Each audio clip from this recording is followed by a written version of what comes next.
एमन कोयटा ग्लैडिएटर में उस्मान तारिक की वापसी हो गई है।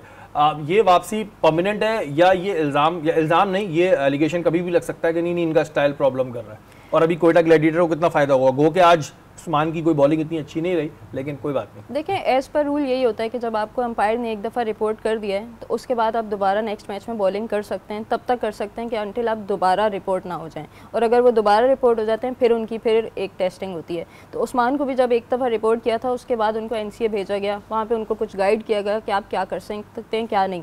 लेकिन ये जो गाइडेंस है ये इतनी जल्दी पॉसिबल नहीं होती कि आप आके मैच में उसको अप्लाई कर दें। आज हमने देखा कि उनकी बॉलिंग उतनी अच्छी नहीं थी जितनी वो बाकी मैचेस में कर रहे थे, तो कंफ्यूज होते हैं थोड़ा सा।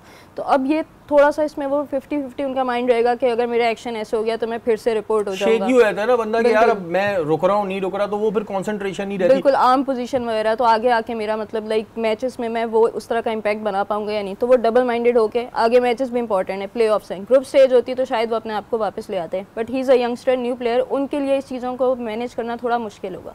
अच्छा नसीम भाई, जैसे ये इन्होंने कहा कि जी जब तक एम्पायर रिपोर्ट नहीं करेगा, अब ये तो नहीं कि चले उस्मान तारिक एक अच्छा प्रोडक्ट है, इससे कहीं वर्ल्ड कप में चांस मिल जाए और फिर कोई टीम जानबूझ के रिपोर्ट करवा दे, क्योंकि यहाँ तो एम्पायर भी मिले हुए होते हैं, फिर उसको 2 मैचेस के लिए रोक दिया जाए, ऐसा पॉसिबल है? मैं तो अपने ज़रा क्राइम वाला माइंड भी ला रहा हूँ ना बीच में। देखिए, अगर उनका हाथ दोबारा से अंपायर को महसूस हुआ तो वो रिपोर्ट तो करेंगे, और रिपोर्ट करने का मकसद है फिर आप बैन, और फिर आपको जाके खुद को क्लियर कराना पड़ेगा। भाई इसकी कोई वो नहीं होती वेरिफिकेशन? अब रिपोर्ट तो अगर एम्पायर मिला हुआ है, यहाँ हमारे एम्पायर, ये जो एम्पायर अभी जो लास्ट गुजरा है वर्ल्ड कप, उसमें एम्पायरों के कारनामे नहीं देखे आपने? लेकिन अगर अंपायर वो देखिए रिपोर्ट करना एक बहुत मुख्तलिफ चीज़ है। फिर अंपायर को बाहर वीडियो पे साबित भी करना पड़ेगा मैंने रिपोर्ट क्यों किया है, इसका हाथ 15 डिग्री से आ रहा था या नहीं आ रहा था। भाई यहाँ तो वो वहां पे कैमरों में गेम हो जाती है, तो फिर अगर कर दिया कुछ बेचारे के साथ गेम। देखिए, अगर ये गेम भी करेंगे ना तो फिर और सिर्फ वही अंपायर नहीं होंगे चेक करने के लिए, वहां पूरा एक पैनल बैठा होगा जो देखेगा। वो अंपायर को भी बहुत सोच समझ के काम करना पड़ता है। ये अंदर DRS कोई नहीं चला रहा, हमारे बच्चे ये बिल्कुल सामने हो रहा है। हमारे बच्चे के साथ ये ना हो कि आप लोग कोई जो है वो शरीफ भाई, पता है क्या, आज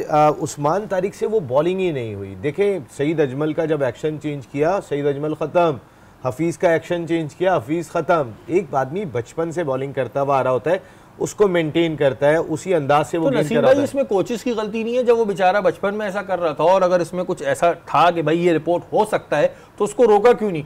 अब तो बेचारा इतना बड़ा हो गया, वो क्या अपना स्टाइल चेंज करता फिरेगा? ये बहुत इंपॉर्टेंट चीज़ है कि हमारे बॉलर्स का एक्शन जो है वो 16 से 19 से भी पहले 18 तक चेक कर लो कि ये प्रोडक्ट लग रही है पाकिस्तान की, इसके बॉलिंग एक्शन में फॉल्ट कहाँ पर है। देखिए, एक सईद अजमल जब बैन हुए थे ना, उसके बाद आपके जितने आतिफ मकबूल और जितने स्पिनर्स थे वो सारे बैन हो गए, क्योंकि सब ने ये गेंद करना शुरू कर दी, और 90 डिग्री पे ही सब आ गए थे कि हमने दूसरा करना है, हमने दूसरा करना है। दूसरा एक ही आदमी जेन्युइन करता था, वो सकलैन मुश्ताक है। दूसरा जेन्युइन किसी ने भी नहीं किया। सईद अजमल बहुत खतरनाक दूसरा करते थे, लेकिन वो 15 डिग्री से क्या, वो तो 45-60 डिग्री के ऊपर उनका हाथ चला जाता था करने के लिए। जब हफीज़ ने दूसरा किया वो बैन हो गए। इसी तरह जब कोई बॉलर किसी पे अगर कोई शक हो जाए, उसके बाद जब वो मैदान में उतरता है तो उसको अपना कैरियर दिखाई दे रहा होता है। वो अगर थोड़ा बहुत भी चांस नहीं लेता है वो, और ये देखें इकॉनमी जो थी उस्मान तारिक की, अब तक आप उठा के देखेंगे तमाम बॉलर्स में PSL के सबसे अच्छी थी। मैं तमाम बॉलर्स की बात कर रहा हूं। 9.50 आज वो 9.50 हो गई, क्योंकि वो उस जगह से गेंद ही नहीं कर पा रहे थे। यहाँ पर मैं अबरार के लिए भी एक पैगाम जरूर दूंगा। अबरार भी 39 रन, 38 रन, 40 रन इतने ही खा रहे हैं। सीखें अकील हुसैन से। अकील हुसैन ने अब तक आज भी 26 रन दिए 4 ओवर में, पिछले मैच में 25 रन दिए थे। भाई आपके साथ ही वो बॉलिंग कर रहा है, वो तो पावर प्ले में आके बॉल कर रहे हैं कि जहां पे ज्यादा रन ज्यादा बनते। बिल्कुल, तो ये लर्न करने की जरूरत है अबरार को भी। ये तो कोचेस की एक बड़ी रिस्पॉन्सिबिलिटी बनती है। जो कोचेस है, जाहिर है जब वो बच्चा खेल रहा होता है, आप पहचान जाते हैं कौन सा प्रोडक्ट जो है वो इंपॉर्टेंट है पाकिस्तान टीम के लिए, वरना हमारी तरह के तो बहुत खेल रहे होते हैं। तो वो प्रोडक्ट के ऊपर आपने तवज्जो देनी चाहिए। ये तो ज्यादातर गलती फिर कोचेस की बनती है।